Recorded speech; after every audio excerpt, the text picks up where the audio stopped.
Welcome to Hodgepodge Australia. Today we're making a subway tile housewarming cake complete with chocolate covered foam balls for decoration. To get started, cover your cake in the colour that you want to become your grout. I've gone with a light grey so that it really stands out behind the white subway tiles.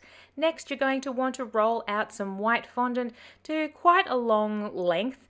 I suggest cutting about 8 tiles at a time so that they don't have time to dry out. I like to have my tiles still that little bit chunky so they give the real perception of tiles. You can go a little bit thinner if you want.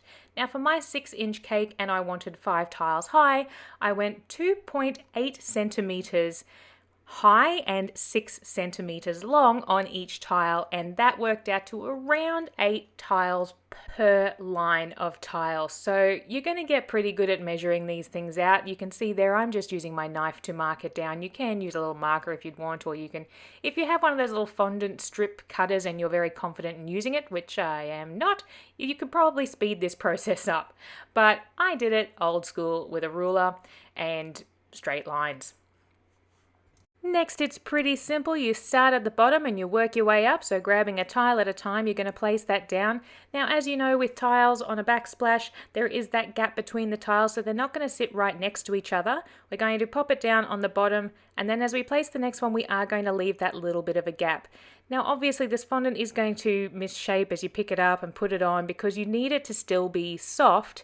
Otherwise, it's not going to curve around your cake. If you leave them to dry, you're going to end up with straight tiles going on a round cake, and that is just not going to work. So as I'm putting them on, I'm going to use a tool, in my case, a butter knife, to straighten out those edges as best as I can and pop them back into the proper rectangular shape. But it's going to be, you know, something that you're going to come back to time and time again to straighten up while you put this cake together. While I am adding some more tiles to this cake, if you aren't already subscribed to this channel, do hit the subscribe button. I do put up videos once a week with some cake decorating tips. If you would like to hit the like button, if you like the subway tile cake, I would appreciate that too. It certainly helps me better in the search engines. And if you really like me, you'll hit the notifications button so that you know every single time a new video comes up from Hodgepodge Australia. Now, I think you can see from here, you're getting the gist of just how to lay these bricks and just how much time you're going to spend fiddling with them. So let's move on ahead.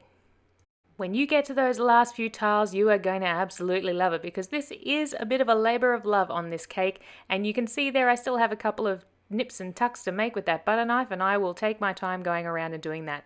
But moving on to some decorations. Getting out my sweet stamp again, I am going to create a nice little home template. I've got my gold luster dust and my vodka mix there, and I'm going to paint that in so that it looks really beautiful. I really love this sweet stamp because my handwriting does not live up to anything as good looking as this. So I'm going to let that dry a little bit, and then I'm going to stick that onto the side of my cake. Now it's time to finish off the decorating with these chocolate covered foam balls. As I mentioned, if you would like to see how I created these chocolate covered foam balls, I thought it was best in the interest of time to create a different video on those, so you don't have to watch the whole thing just to get to those.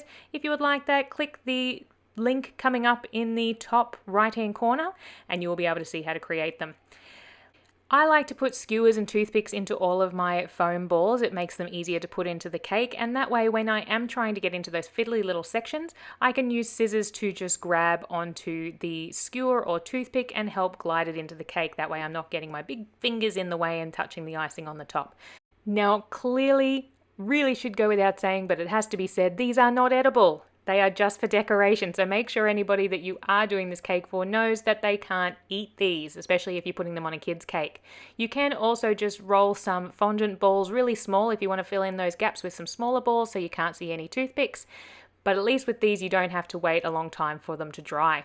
And that is how you make a subway tile housewarming cake. I think this is adaptable for any situation, but I think with the subway tiles, it really does suit a housewarming. I think these balls are going to be so versatile and can be used for so many different cakes. Thank you so much for watching another Hodgepodge Australia video. Do like and subscribe to the channel, and we'll see you again real soon.